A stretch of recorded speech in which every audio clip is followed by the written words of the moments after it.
안녕하세요. 법무법인 신모 김예린 변호사입니다. 오늘은 창원 내곡지구 도시개발사업 관련해서 조합원분들이 궁금해하시는 점들이 있어서 제가 한번 정리를 해드리려고 하는데요.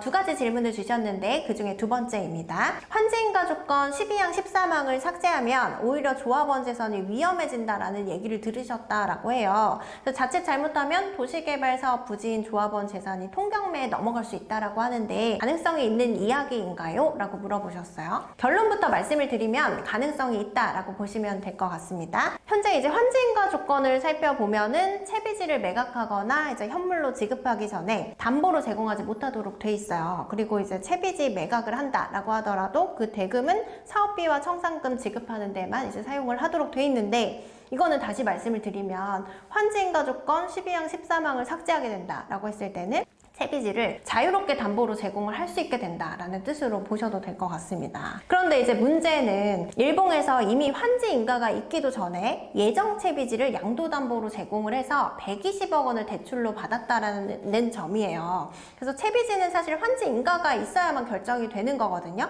근데 이제 예정 채비지라는 법에도 없는 용어죠. 뭐 이런 용어를까지 사용해 가면서 이제 조합에서 예정 채비지를 양도담보로 해서 결국에 조합원 재산이죠.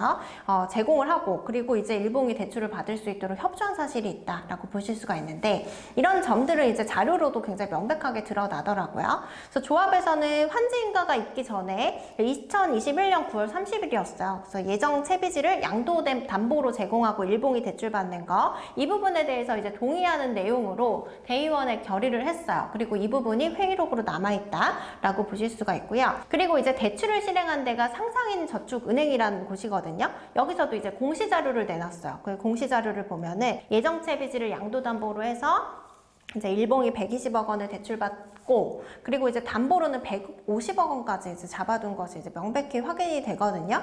근데 일본 같은 경우에는 이제 자본금이 13억밖에 되지 않는 좀 영세한 회사에 해당되죠. 그렇기 때문에 이 도시개발 사업 자체를 실제로 시행할 능력이 없는 거예요. 그래서 이런 자금력이 없기 때문에 이제 조합원들 재산을 좀 담보 제공을 하고 불법적으로 그래서 이제 대출을 120억 원을 받아서 사실 이 돈을 어떻게 썼는지도 지금 알 수가 없는 상황이거든요. 심지어 이제 농지 전용 부담금이 123억 원 이렇게 발생했는데 뭐 이것까지도 이제 납부가 안 돼서 지금 조합원들 이제 가산금만 한 8억 원 이상 물어야 되는 상황이다라고 보실 수가 있을 것 같습니다. 근데 이제 일본과 조합이 체결한 위스탁 계약의 내용을 보면은 이제 일본은 조합에다가 사업비 전액을 대출하도록 돼 있어요. 그리고 조합에 이제 각종 부담금이 발생해서 뭐 거기서 이제 가산금 같은 게 발생하면 뭐 이런 것들도 다 부담을 하도록 돼 있는데 결국에 이제 조합원 재산을 담보로 제공하고 거기서 대출을 받아서 그 돈으로 사업비를 조달하거나 뭐 임의로 사용을 한 거잖아요. 이렇게 되면 사실 일본은 이 위스탁 계약의 내용을 위반하게 되는 거죠.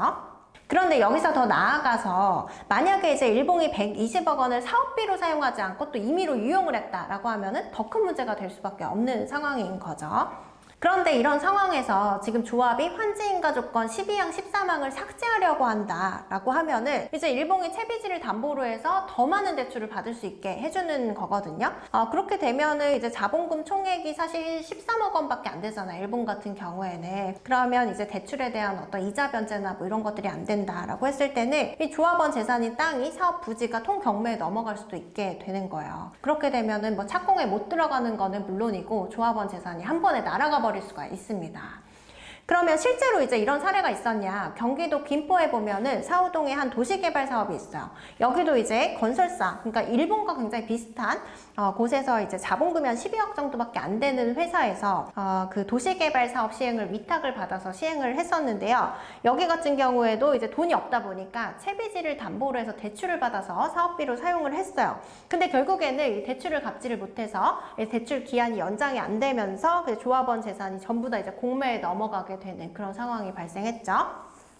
근데 이 공매도 한 16번 유찰이 돼서 이제 기존에 한 8천억 원 정도의 이제 규모였는데 이게 결국에 이제 마지막 이제 공매 가격을 보면은 한 40% 정도 떨어져서 한 4,200억 원까지 낙찰이 되지가 않았어요. 그래서 사업비 대출 규모가 이 사업지 같은 경우에는 한 4천억 원 정도가 되는데 이 4,200억 원에 낙찰이 된다라고 했을 때도 조합원들은 뭐 단 한 푼도 거의 건져가지 못하게 되는 그런 상황이 발생할 수 있다라고 보실 수가 있고요.